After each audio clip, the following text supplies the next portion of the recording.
Episodio 18 de Entre Columnas GLS. Silvia, Hola, ¿qué tal? bien, ha pasado el verano, nos fuimos en julio y aquí estamos empezando esta segunda temporada de Entre Columnas GLS. Es el episodio 18, cumple su mayoría de edad, este podcast, y realmente, bueno, yo vengo con muchas ganas, no sé tú. Sí, la verdad es que sí, yo pensaba que tendría una carta de despido y que me iban a nominar para abandonar la academia, pero no ha sido así. Al contrario, al contrario. La verdad es que un podcast que queda subido a la red tiene un proceso de escucha al principio, lógicamente, cuando sale mucho, pero sigue teniendo lo que llaman the long tail, la larga cola. Y realmente los podcasts que hemos hecho, algunos han superado los 1000 descargas, las 1000 escuchas, y otros están en una media de 750, 800. O sea, yo creo que es para estar contento de este trabajo. Es verdad que muchos de los que nos escuchan son hermanos y nosotros siempre nos intentamos dirigir a aquellas personas que no están dentro de la masonería, pero creo que bueno, es un buen paso y ojalá que en esta segunda temporada sigamos afianzando la fortaleza de este podcast. Sí, además la parte bonita de que nos escuchen hermanos es que hay muchos hermanos que nos piden colaborar y eso es maravilloso porque la masonería no es ni tu visión ni la mía, ¿no? Es la suma de todas las visiones y todas las maneras de pensar y de hacer, y demuestra otra vez más la pluralidad y esa diversidad tan divertida y tan chula que tiene la masonería. Sí, la verdad es que tenemos suerte, nos se han puesto en contacto con nosotros varios hermanos y vamos a tirar de ellos poco a poco, así que habrá noticias interesantes. Así que nada, perfecto, pues nada, vamos a meter cabecera y empezamos formalmente, dentro.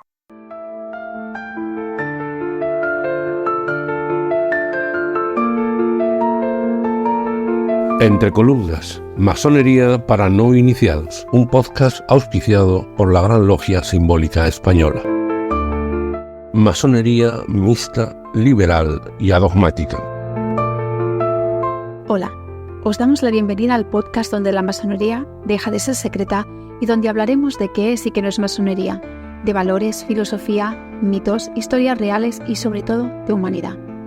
Este espacio está pensado para todos aquellos que buscan respuestas, que tienen curiosidad o que simplemente quieren desmitificar esa fraternidad que tanto ha dado que hablar. Si esperas encontrar morbo y grandes secretos, sentimos decirte que no los vas a encontrar aquí. Pero te prometemos un espacio cercano, con un toque de humor y siempre dispuestos a resolver tus preguntas, porque toda cuestión merece una respuesta. Somos Silvia y Antonio, maestros masones de la Gran Logia Simbólica Española, y aquí empieza Entre Columnas.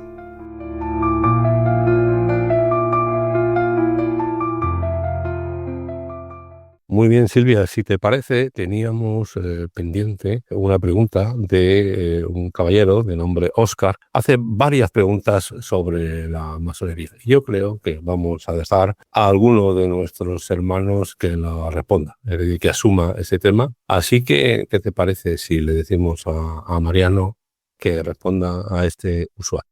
Me parece maravilloso. Dentro, Mariano.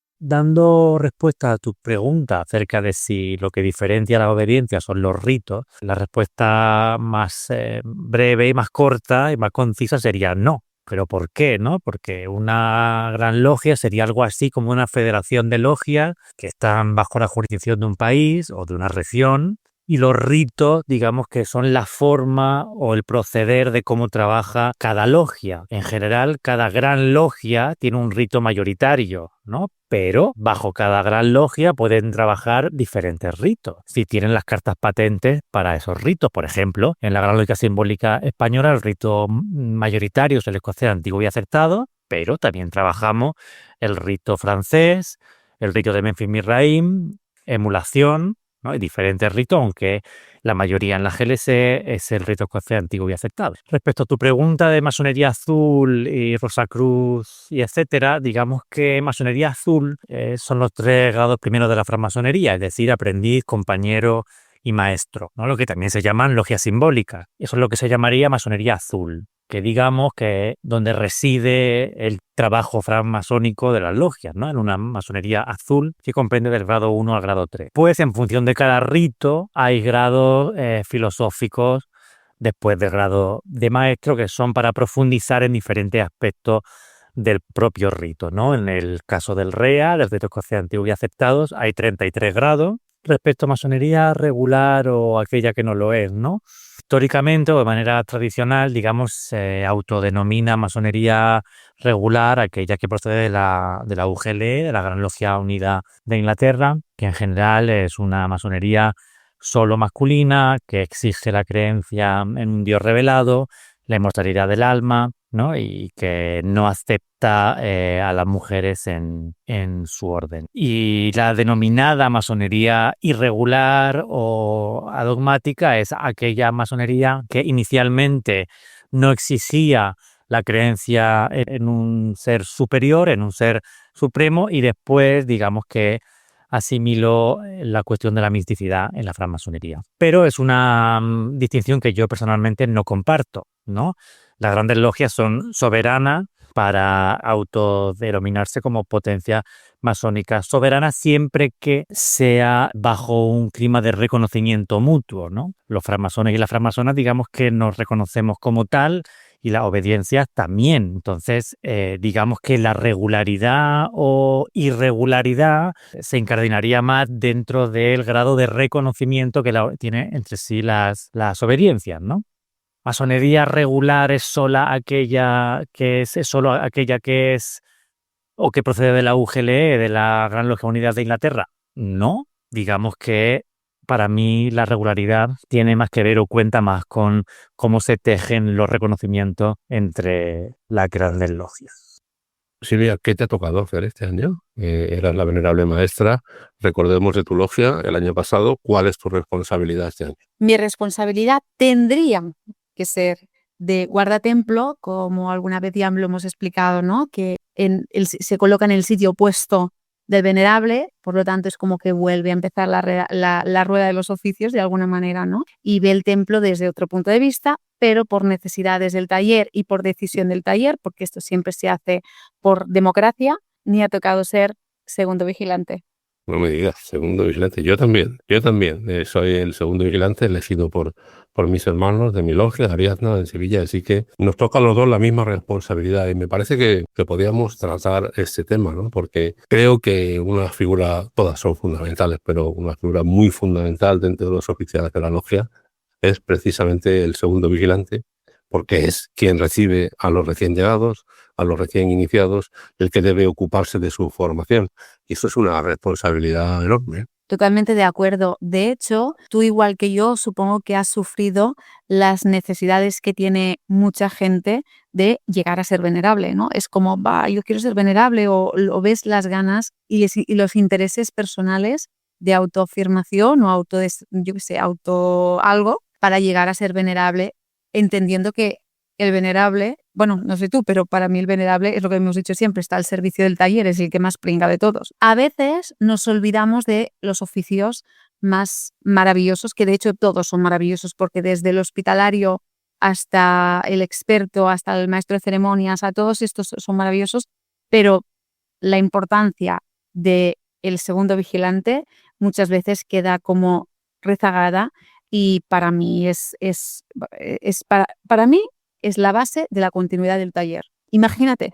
Fíjate, además es que hay que ponerse en la mente de un recién llegado, con sus ilusiones, con sus torpezas, porque se inició recientemente. Ese es el que tú tienes que animar, y que tienes que estar pendiente de sus necesidades. Cada uno es cada uno, y realmente para mí es una responsabilidad alta. Yo tengo todas mujeres además, y ciertamente me siento muy responsable, porque además son personas muy formadas, están muy a la altura del mundo en que vivimos, tienen una formación importante, y servir de engranaje para que encajen en la logia es un trabajazo. Yo antes era el secretario, mucho más fácil, ¿no? El secretario, al fin y al cabo, haces papeles, pero aquí estás con personas y estás moviendo una cosa. Y además, pues, un querido hermano, José Luis Cobos, a mí me dijo hace muchos años, cuando llegué a masonería, diciendo que en todo aprendiz hay un venerable maestro, ¿no? Es decir, un aprendiz bien planteado que lleva una vida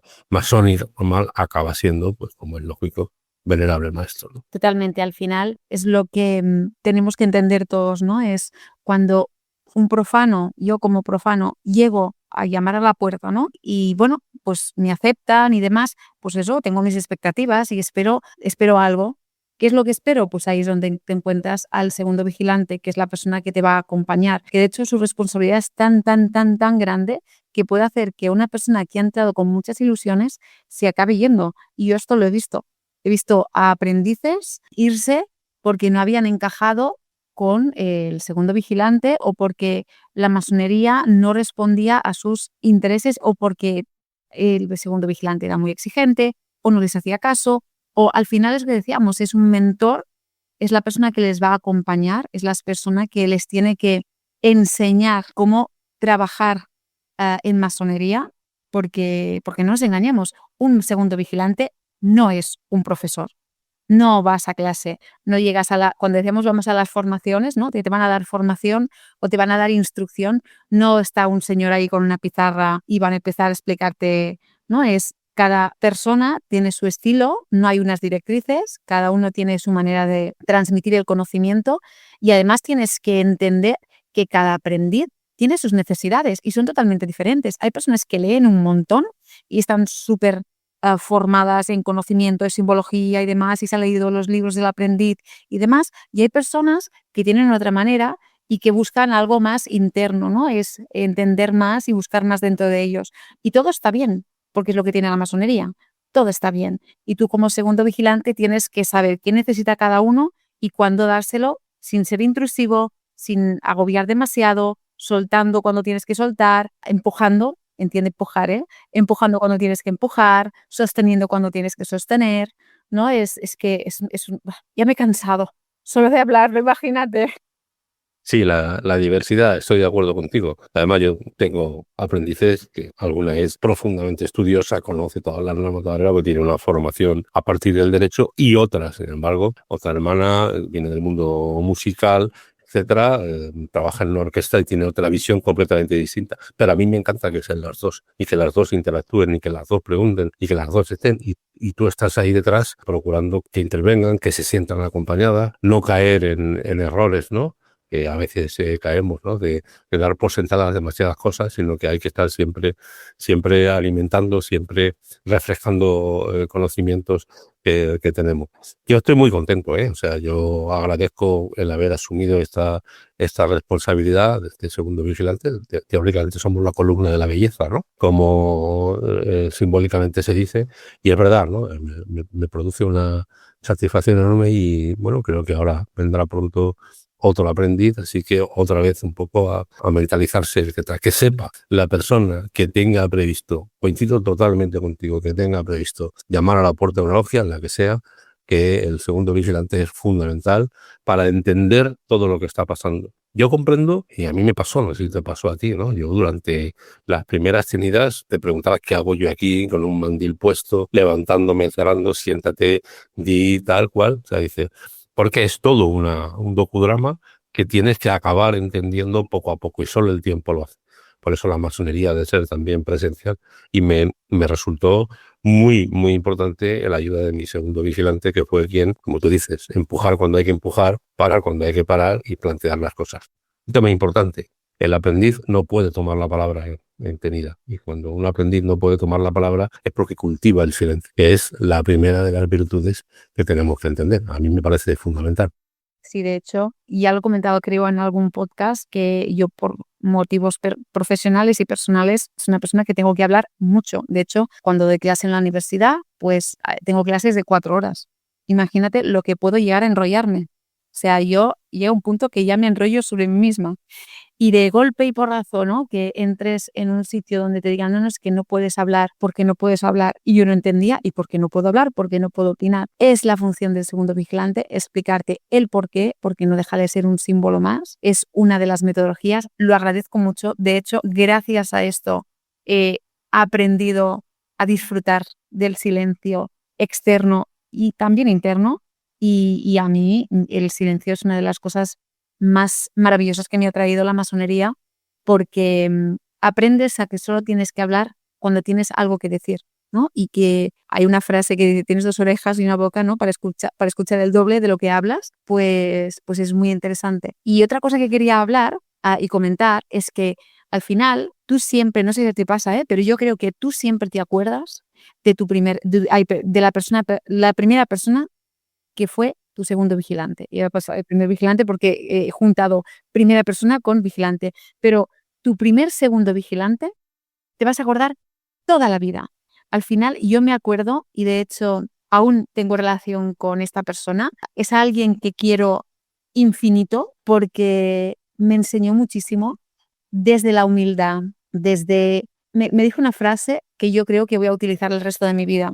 Es, yo estoy aquí para responder a tus preguntas y si no sé la respuesta, la buscaremos juntos. Y eso a mí me dijo, ¡buah! Y es súper importante que la gente que llame a la puerta no piense que se va a encontrar, que va a ir a una clase y que le van a explicar todo, porque el proceso de aprendizaje no es de voy al cole, me dan una lección y tengo que aprenderla.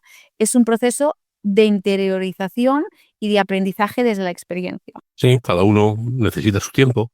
Hay aprendices que rápidamente se incorporan a esta mecánica y otros que necesitan más tiempo. Cada uno es cada uno y no existe, como tú dices, el curso reglado y te apruebo un examen y ya paso al grado de compañero. Al contrario, ¿no? Para llegar al grado de compañero, cada uno tiene que demostrar sus valoraciones, tiene que haber hecho una serie de planchas que son discutidas en logia, pero desde luego, para mí lo importante del silencio es que nadie lo interprete como una pérdida de libertad o como un castigo. Al contrario, es lo mejor que te puede pasar. Si no tienes que responder, si no tienes que articular el discurso de respuesta, estás dedicado 100% a escuchar y a escuchar. Estamos hablando en términos masónicos. Es decir, si luego hay que votar alguna otra cosa como asociación que somos, pues un voto, una persona. Es decir, el aprendiz, su voto es tan importante como el del venerable maestro, ¿no? Pero ciertamente es muy interesante descubrir todo lo que se consigue con el silencio en esta sociedad llena de ruido, llena de continuos inputs, ¿no? Que no puedes dejar de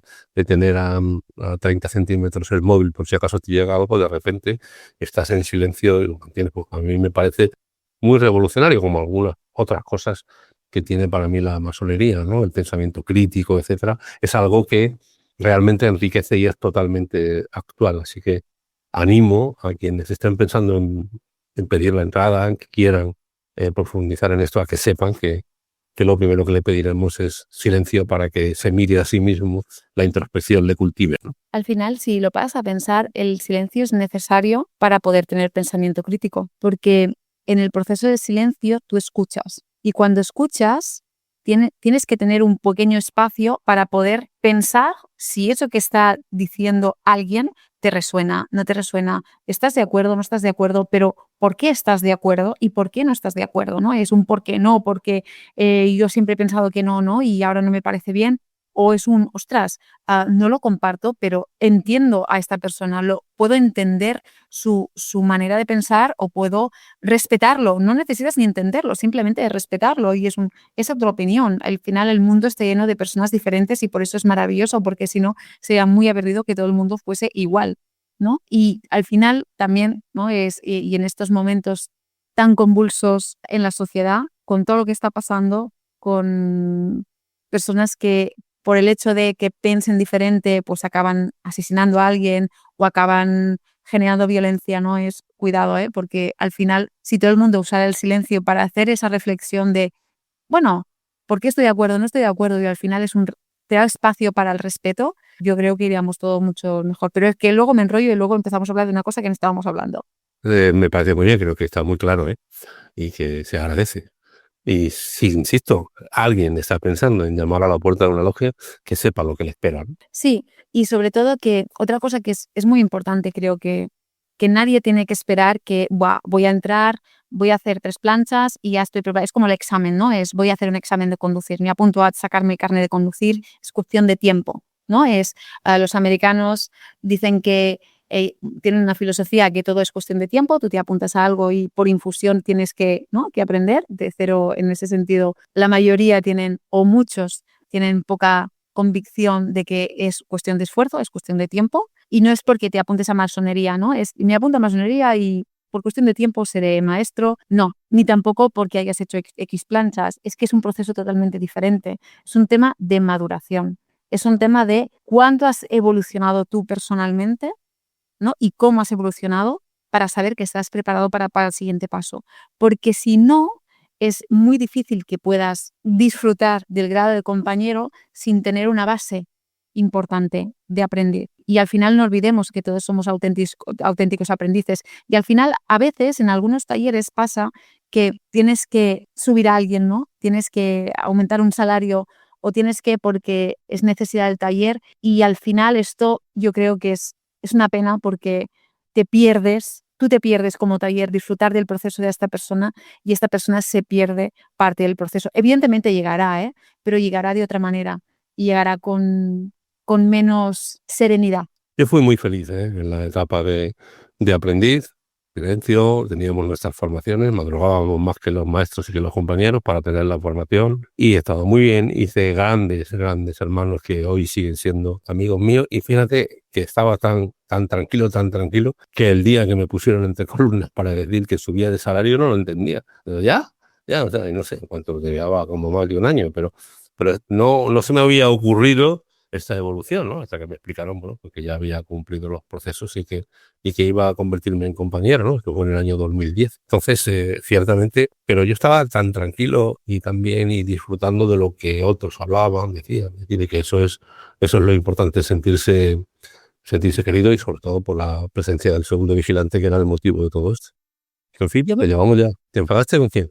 Yo me enfadé porque me dijeron que teníamos que ya estábamos preparados para subir a compañeros, yo y el otro aprendiz, y yo me enfadé. Yo dije, no, yo no, yo estoy súper bien, por lo mismo que tú, porque además yo viví una experiencia súper chula que tengo que agradecer a un hermano que creó la fiesta del aprendiz, y representamos la fiesta del aprendiz. Y nos encontramos todos los aprendices de diferentes talleres para representar una tenida, cada uno en un oficio, que en ese momento tú no entiendes nada. Y la fiesta del aprendiz, que tiene un ritual específico y es como súper chula, porque además a mí me tocó hacer de orador y entendí cuál era la función de un orador, pero cada uno entendió en ese momento cuáles eran las funciones, los diferentes oficios y cuál era el peso de los diferentes oficios, y me pareció chulísimo. Y como además era como una obra de teatro que teníamos que ensayar para que no la liásemos, porque claro, en ese momento éramos aprendices, no sabíamos nada. Fue muy chulo porque con todos estos aprendices ahora hemos coincidido, entre ellos Mariano, era de la época de aprendiz, no de la fiesta del aprendiz, pero sí que coincidimos, como que éramos todos aprendices en una cosa más nacional, que se hizo un grupo por el COVID antes del COVID y demás, y fue como, qué chulo, ¿no? Conocía a muchísima gente que ahora me he vuelto a encontrar, que tenemos una relación súper especial y tenemos mucho cariño, y es que el aprendiz para mí es el mejor estadio de la masonería. Ser maestro está muy bien, pero a mí si me dijeran, ¿puedes volver para atrás?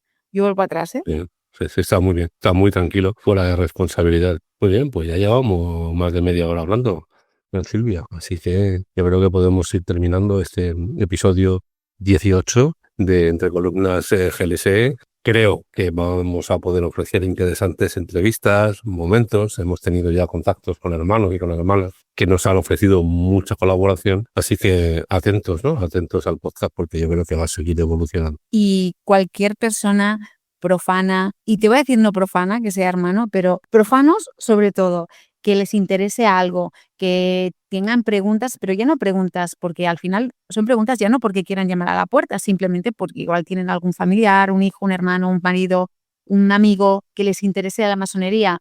Por favor, escribirlos. Estamos encantadísimos de, si no sabemos la respuesta, buscarla, ¿no?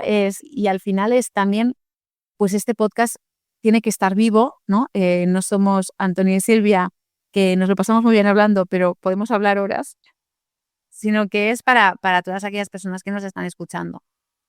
entrecolumnas@glse.org. Este es el correo electrónico, entrecolumnas@glse.org. Como ha dicho Silvia, para lo que ustedes gusten mandar, aquí estaremos respondiendo a sus preguntas. Bueno, Silvia, ¿con qué música quieres que terminemos? Pues mira, a mí me encantaría poner hoy You Raise Me Up. Hay muchas versiones, pero a mí me encanta la de George Corban, que tiene un vozarrón y creo que es una canción que transmite mucho. Entonces, bueno, a ver, y también comentar si os gusta la canción. Perfecto, pues nos vamos. Un placer con usted. Igualmente, hasta pronto. Un abrazo para todos.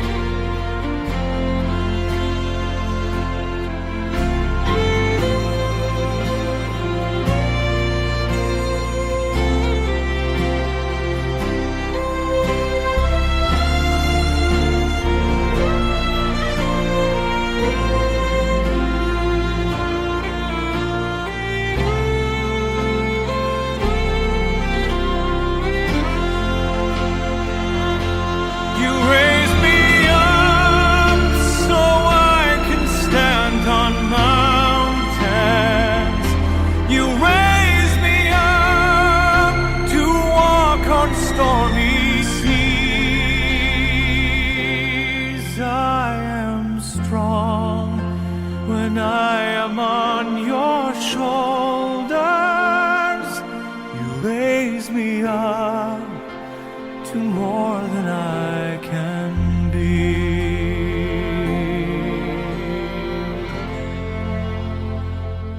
You raise me